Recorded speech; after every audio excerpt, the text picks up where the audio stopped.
You all are making it very difficult to not make videos about y'all, man. I swear. You know what? Before I even get into anything, let me make a couple of things abundantly clear. Because the last time I talked about this character, I had people in the comment section literally telling me they didn't watch the video without explicitly telling me they didn't watch the video. First of all, if you just simply don't like Sylvie, it's fine. It's cool. You know, no, forget that. No. I said that exact same thing in the video that I was just talking about, and still I had people talking mess about, oh, you acting like you don't get why people don't like Sylvie. So you know what? I'm sorry for those of you that actually listen. I'm gonna repeat that 3 more times. If you simply don't like Sylvie, it is fine. If you simply don't like Sylvie, it is fine. If you simply don't like Sylvie, it is fine. I don't have beef with anybody who just simply doesn't like this character. In fact, I've seen plenty of people that are like, you know what? I don't really like Sylvie. I'm not a Sylvie fan, but I'm happy for all of her fans that'll finally get to play her in KOF 15. I have no beef with that. That's actually a really cool way to go about it. All this extra mess though, where people are trying to take their dislike of this character and trying to turn it into something more bigger and important than it really is, no. I have never seen so many man babies literally flip out over a character in a game. Oh my god, KOF is ruined because of Sylvie and because of Shune and because of Xanadu. KOF is ruined. Shut up! I'm so sick and tired of y'all, man. Word to all you Maxima fanboys that love to cry whenever I poke fun at him, you can't compare me just poking fun at that character to this. So, this KOF 14 poll that was conducted by Crispy Kaiser towards the tail end of KOF 14's run has been making the rounds by certain people trying to sit there and say, oh, look at this poll right here. Sylvie has low popularity and SNK is not listening to the fans. They need to look at this poll and understand how to listen to the fans. Let's look at this poll then. Out of 58 characters, Sylvie ranked in the 36th spot, which is not great, but it's not terrible either. One thing I've been seeing people say when they share around this poll trying to prove that Sylvie was a bad call for KOF 15 is the fact that, SNK is not listening to the fans. Do you know how many characters in this poll that have placed above Sylvie are not in or haven't been confirmed to be returning to KOF 15? 3. It's just 3. There are 36 characters ahead of Sylvie in this poll. And you're telling me that just because 3 out of that 36 are not in KOF 15 that they're not listening to the fans? What? So those of you who are saying this and spreading this poll around and everything, you are telling me that SNK has to fall 100% in line with what the poll says for you to be convinced that they're actually listening to the fans. Well, you know what? If that's the case, let me ask you another question. Where was this same energy when it came to the characters that placed below Sylvie in this poll that not only are in KOF 15, but they got on the main roster? Andy, Antonov, Maxima, and Meitenkun.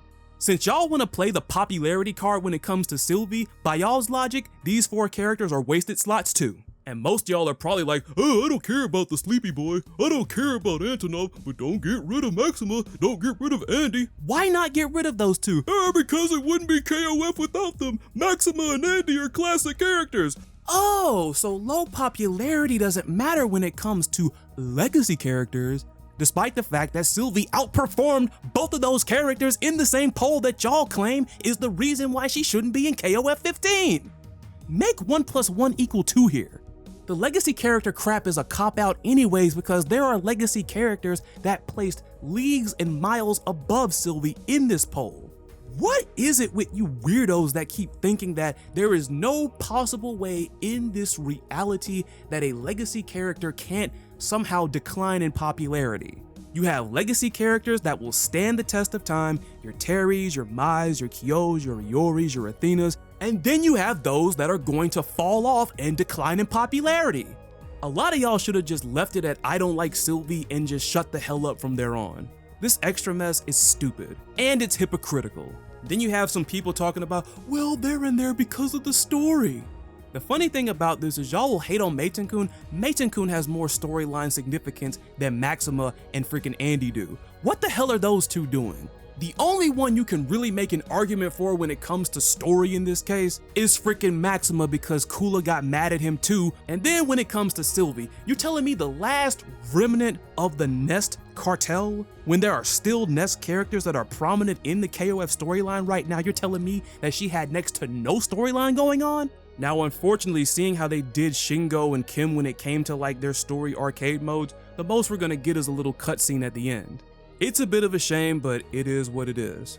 Getting back to this whole poll nonsense, let's try another one. Let's look at the one that the Power Geyser folks did. This was one that was specifically done talking about DLC after KOF 15's release. And where did Sylvie place on this one? 22nd place out of over 60 characters. Are you really gonna tell me that that's low popularity? And then you're gonna sit there talking about, oh, well, SNK ain't listening to the fans. Who's in the top 5? Let's look. 3 of them are in the game: Rugal, Shingo, and Kim. And again, no one's dismissing this idea that there are characters more popular than Sylvie. Frickin' Meili Jinju is sitting right there in the number 4 spot. Anyone that's actually been paying attention to me knows that I have been more than tireless about my support for her being in KOF 15. Do I still wish she was in KOF 15? Yes. Am I still a bit peeved that she isn't in the game? Yes. Am I gonna write off KOF 15 as a horrible game because Meili Jinju's not in it? No! Look, I know y'all want your favorites to be in the game. So does everybody else. But until SNK has some type of everybody is here type of roster, some people are not going to make it. If you want to be upset and disappointed with SNK for not putting in your favorite character or whatnot, you're well within your right to. You are well within your right to take your wallet, put it back in your pocket, and never give SNK another wad of money in your life. The one thing you are not well within your right to take, though, is away from somebody else's enjoyment.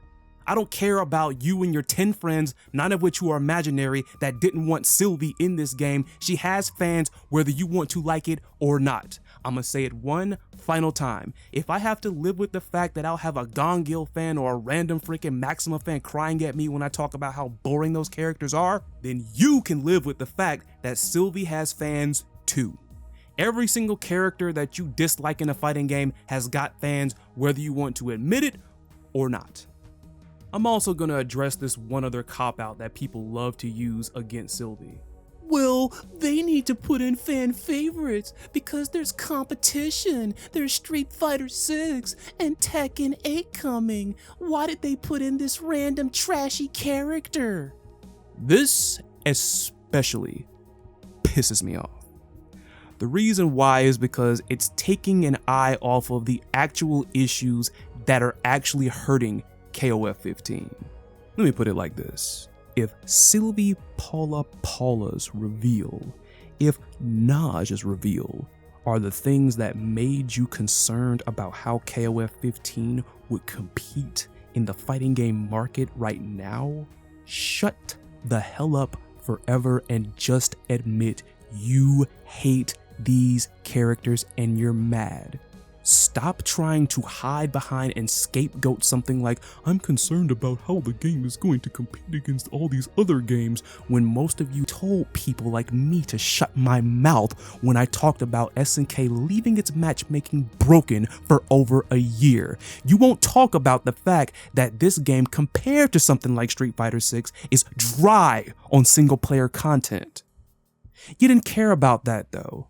I've had people literally sit there and tell me SNK would have been wasting money putting single player content in there like Mortal Kombat. Well, Street Fighter 6 is doing that with its little open world RPG mode, and plenty of people are hyped for that. Here's to hoping Capcom continues to play their cards right in that aspect. And thank goodness when it comes to this next Fatal Fury Garo game that they're actually going to be invested in the single player experience. I'm glad SNK is doing that instead of listening to armchair geniuses and armchair experts like you all. The bottom line here is you can fuck all the way off with your little concern for competition because all these other issues came before Sylvie, and some of them still persist, but it took just that character being revealed for you to be like, I'm concerned about how it's going to compete. Shut up! Who are you really trying to convince with that bullshit cop-out, because it's not working on me? On that note, I'm just done. That's all I gotta say. To those who are hyped for Sylvie, I hope you have fun. I hope you enjoy her. To those that don't like her but don't feel the need to go and ruin somebody else's fun, peace to y'all too. Y'all take care. To the rest of y'all that I spent this video addressing and debunking, you have the day that you deserve. I'm out of here.